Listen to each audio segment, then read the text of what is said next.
Hello students, welcome on Vigyanansh. Today's topic is regarding class 9th science and we will concentrate on how animal kingdom is further divided into various phylum or classes and subclasses. So let's start with the positive attitude. You are here with Hardeep Singh. Dear students, ये आपकी book का chart ही है. This is a flow chart. आप इसी पे थोड़ा ध्यान दीजिए ताकि आपको बैक साइड सारा क्लियर हो जाए और हम आगे क्या करेंगे वो भी क्लियर हो जाए. तो this is first, that is kingdom Animalia. ये हमारे पास क्या आई है, यहाँ से हम शुरू करते हैं. तो दिस इज किंगडम. जब हमने किंगडम एनिमिलिया के अंदर ऑर्गेनिजम्स को पढ़ना शुरू किया तो हमने कहाँ से, जब हम प्लांट्स में भी देखा तो हमने देखा अनडिफरेंशिएटेड बॉडी थी. मीन्स वहाँ टिश्यू नहीं थे, वहाँ ऑर्गन्स नहीं थे, राइट. तो इसी तरह से अगर हम एनिमल्स में सबसे पहले देखते हैं तो जो सेलुलर लेवल ऑफ ऑर्गेनाइजेशन, सिर्फ सेल थे, टिश्यू नहीं था, नंबर 1. इसके सिवा और आपने क्या देखा, जो आपने देखा वो नोट करेंगे आप जब भी आप इसके नोट्स बनाएंगे. तो पोरिफेरा में हमने क्या देखा, they are diploblastic, means 2 germs layer थी. They don't have the coelom, इनमें सिलोम नहीं था, पढ़ा था ना हमने. दे डोंट हैव नोटोकोड, ये चीजें इसके अंदर नहीं थी. तो उनको कहाँ रखा हमने, they are in the Porifera. ऐसे ऑर्गन जिनमें शेड थे, इनकी बॉडी के ऊपर पोर थे, होल थे, वो तो यहाँ रख दिए. अब जिनका सेलुलर लेवल से ज्यादा था, जिनमें टिश्यू बन गया था, उनको हम अगले लेवल में ले चले. अब टिश्यू लेवल में देखा तो जितने इसके ऊपर होंगे सब में टिश्यू लेवल है, हमें फिर से उनको डिवाइड करना है. अब हमने क्या देखा कि उनके अंदर सिलोम है या नहीं. देखिए यहाँ जो फर्स्ट डिवीजन है वो किसके ऊपर है, दैट इज द ऑर्गेनाइजेशन के ऊपर है. हमने यहाँ क्या देखी, सिर्फ ऑर्गेनाइजेशन देखी कि ऑर्गन सिस्टम बना है या नहीं बना है. फर्स्ट पार्ट तो हमने इसी पे किया. जब दूसरे में गए तब हमने क्या देखा कि सिलोम की स्थिति देखते हैं अब, क्योंकि सेल से टिश्यू तो बन चुका था. फिर हमने सिलोम स्टडी किया. अब ऐसे ऑर्गेनिज्म जिसमें लेवल तो टिश्यू है but they don't have body cavity, they don't have the coelom, तो उनकी एपिडर्मिस और गैस्ट्रोडर्मिस, एपिडर्मिस बाहर की लेयर होती है और गैस्ट्रोडर्मिस हमारी एलिमेंट्री कैनाल होती है, उसके बीच में कोई सिलोम नहीं है. तो यहाँ 2 आए, एक तो आए सिलेंट्रेटा और दूसरे क्या आए, प्लेटीहेलमिन्थेस. प्लेटीहेलमिन्थेस को फ्लैट बॉम्ब बोला, ये ट्रिप्लोब्लास्टिक थे, ठीक है ना, लेकिन इसके अंदर सिलोम नहीं थी. फिर नेक्स्ट उसके बाद आया स्यूडोसिलोम. हमने देखा कि सिलोम ट्रू नहीं थी, that is not developed from endoderm, ठीक है, मेसोडर्म से नहीं तैयार हुई थी. लेकिन यहाँ पे क्या था, कैविटी जरूर थी. तो उस कैविटी को नाम क्या दिया, स्यूडो मीन्स फॉल्स. तो वो किसके अंदर रखे गए, दे आर इन द नीमेटोडा. नीमेटोडा का दूसरा नाम क्या पढ़ा हमने, एस्केलमेंथेस. यहाँ क्या पढ़ा हमने, राउंड वॉर्म्स. तो ये थे. इनमें एलिमेंट्री कैनाल क्या होगी, कंप्लीट थी, माउथ टू एनस. ऑर्गन्स भी बनने थोड़े थोड़े शुरू हो गए थे, राइट. लेकिन दोनों में ट्रू सिलोम नहीं थी. फिर आगे चल पड़े सीलोमेट. अब सीलोमेट में इसका मतलब क्या हुआ, इसके बाद जितने सारे आएंगे उन सब में सिलोम प्रेजेंट है. इन सब में याद रखिए, इन सब में ट्रू सिलोम है. जब ट्रू सिलोम आ गया तो पहले का किससे बना होना चाहिए, ठीक है, हमारे पास एंडोडर्म या मेसोडर्म. तो लेकिन कुछ एक ऐसे थे जिसमें क्या बना, mesoderm cell form a single cell during growth of embryo. इनमें जो मेसोडर्म सेल थे वो ज्यादा एक्टिव थे. तो वो किसके अंदर रखे गए, वो एनेलिडा, मोलस्का, आर्थ्रोपोडा में रखी. थोड़ा इन तीनों में डिफरेंस हमने पढ़ा कि जो एनेलिडियन जो थे है ना, उनके अंदर क्या था, दे आर हाईली सेगमेंटेड. इनकी बॉडी बहुत सेगमेंटेड थी, ऑर्गन सिस्टम था, दे आर क्या कर सकते थे हम, इनकी सिमेट्री क्या थी, बायलेटरल सिमेट्री थी, राइट. और इनमें देखा था तो सिलोम था, लेकिन मेसोडर्मल सिलोम था. जब मोलस्का के अंदर गए तो इनकी बॉडी के ऊपर क्या था, मोस्टली शेल था, स्नेल थे, पाइला था. इसका जो विसरल ऑर्गन था, जो विसरल पार्ट था, वो रिड्यूस हो चुका था, ये देखा. आर्थ्रोपोडा के अंदर हमने क्या देखा कि जो लेग्स है, जो फिट है, वो क्या था, ज्वाइंटेड था, राइट. ये भी रेडियल सिमेट्री.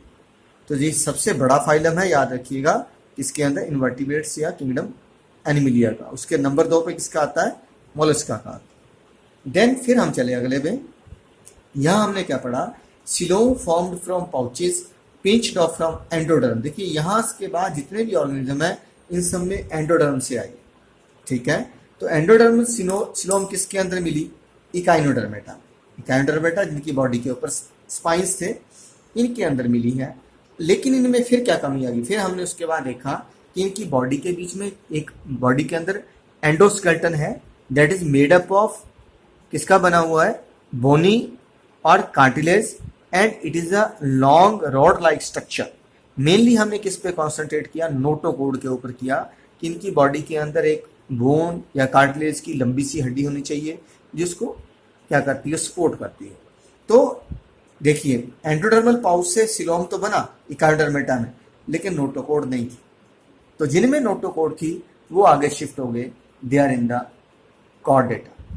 तो यहाँ तक जितने अभी तक हमने पढ़े हैं, यहाँ से लेके यहाँ तक, इन सबको क्या कहा जाता है? These are known as invertebrates. इनको क्या कहा जाता है? इनवर्टिब्रेट्स कहा। क्यों कहा? Because they don't have backbone, they don't have vertebral column. इनकी बॉडी में कोई भी वर्टिब्रल कॉलम नहीं था, इसलिए इनको किस में रखा जाता है? इनवर्टिब्रेट्स में। तो ये एक रीजन है। अब आप इन सभी के बीच में डिफरेंस करेंगे इनवर्टिब्रेट्स में। आगे हम जो नेक्स्ट वीडियो करेंगे अभी वो कॉर्डेटा से शुरू होंगे, लेकिन अभी हम, ठीक है, कॉर्डेटा के अंदर भी दो रहेंगे, प्रोकॉर्डेटा एंड वर्टिब्रेटा। ये दो, इसकी दो क्लासेस रहेंगी। इस पे नेक्स्ट पे चलेंगे। अभी इससे रिलेटेड जितने भी जो क्वेश्चंस रह गए हम उन पे बात करते हैं। तो यहाँ आपकी बुक में, यहाँ तो मिस प्रिंट है, दो क्वेश्चन हैं इनवर्टिब्रेट से रिलेटेड। एक तो क्या है कि what is the difference between the animals belonging to phylum Porifera and Coelenterata, और दूसरा है एनिलिडा एंड आर्थ्रोपोडा। तो पोरिफेरा और सिलेंट्रेटा में डिफाइन करते हुए आप पहले तो ये लिखेंगे, दीज हैव, पोरिफेरा में क्या आएगा? They have cellular level of differentiation. Coelenterata में क्या आएगा? They have tissue level of organisation. देखिए इसमें टिश्यू लेवल है, इसमें क्या है? सेलुलर लेवल है। दे आर सीडेंट्री, ये पढ़ा हमने, ये सीडेंट्री रहते हैं। ये बॉडी इनकी कहाँ होती है?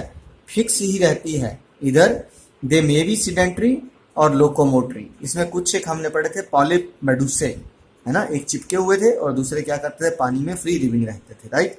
दे have number of pore on their body. Porifera में पता नहीं कितने शेड होते हैं, but in the coelenterata there is only one pore, that is known as mouth. तो एक ही पोर रहता है जिसको हम क्या बोलते हैं? माउथ कहते हैं। इसमें क्या पढ़ा था? They have water canal systems. इसमें वाटर का पूरा कैनाल सिस्टम चलता है, बट हेयर इज क्या आ जाती है? गैस्ट्रो कैविटी आ जाती है। माउथ से पानी एंटर करता है, वहीं से वापस चला जाता है। और फोर्थ पॉइंट में आप दोनों के डिफरेंस लिख सकते हैं। तो जो आपको पिछले वीडियो में सेंड किए हैं एक एक करके, आप वहीं से इसको नोट डाउन कर लीजिए और इसको कंप्लीट कर लीजिए। दूसरा था क्वेश्चन, एनिलिड्स और आर्थ्रोपोड में क्या डिफरेंस है? एनिलिड में हमने क्या पढ़ा? The body is highly segmented, इधर बॉडी इज लेस सेगमेंटेड। पढ़ा ना कि जो बॉडी है एनिलिड्स की बहुत ज्यादा सेगमेंटेड होती है, और आर्थ्रोपोड्स की बॉडी क्या होती है? लेस सेगमेंटेड होती है।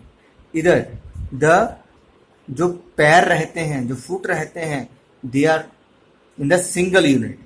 इधर आर्थ्रोपोडा नाम से पता है, ठीक है, the foot is, they have the jointed legs, इनमें जॉइंटेड लेग्स रहती हैं, राइट। फिर इनकी आप एग्जांपल लिख सकते हैं दोनों की। एनिलिड में क्या पढ़ा? Leach, earthworm. आर्थ्रोपोडा में जो भी एनिमल का आप चाहते हैं नाम लिख सकते हैं। इसके सिवा 3 पॉइंट भी लिखते हैं तो एनफ है, पर फिर भी अगर आप एक्स्ट्रा ऐड करना चाहते हैं तो आप यहां से लिख सकते हैं, आप यहां से लिख सकते हैं आर्थ्रोपोड्स, सॉरी, एनिलिड्स मे और may not have the appendages. देखिए इसमें कोई मूवमेंट के लिए कोई टांगे नहीं है, लेकिन नीरिज में है। और अगला पॉइंट यहां बना सकते हैं, arthropod always have the appendages and paired appendage for their movement. इनकी मूवमेंट के लिए टांगे पक्का होंगी। तो ये 4 पॉइंट आप लिख सकते हैं। तो इसी तरह से आपका आज ये कंप्लीट हो चुका है, ऑल अबाउट द इनवर्टिब्रेट्स। आगे से हम वर्टिब्रेट पे काम चलेंगे। तो वर्टिब्रेट्स के पहले हम किसके बारे में पढ़ेंगे? प्रोकॉर्डेटा, थोड़ा इसके बारे में स्टडी करेंगे। देन आपके इनवर्टि जितने भी हैं, यहाँ थोड़ा इसके ऊपर दिया गया है कि कॉर्डेटा में जाएंगे तो ऐसी स्थिति में जहाँ कहीं बचपन में आई या एम्ब्रियो स्टेज में या लेटर स्टेज में आई तो प्रोकॉर्डेटा, अगर वो टूट के बाकी सेल के साथ कंबाइन करके पीसीज में आ गई, मूव में लो तो वर्टिब्रेटा। फिर हम इन सब पे काम करेंगे in the next few videos. तो प्लीज़ पढ़ते रहिए, बढ़ते रहिए। जय हिंद।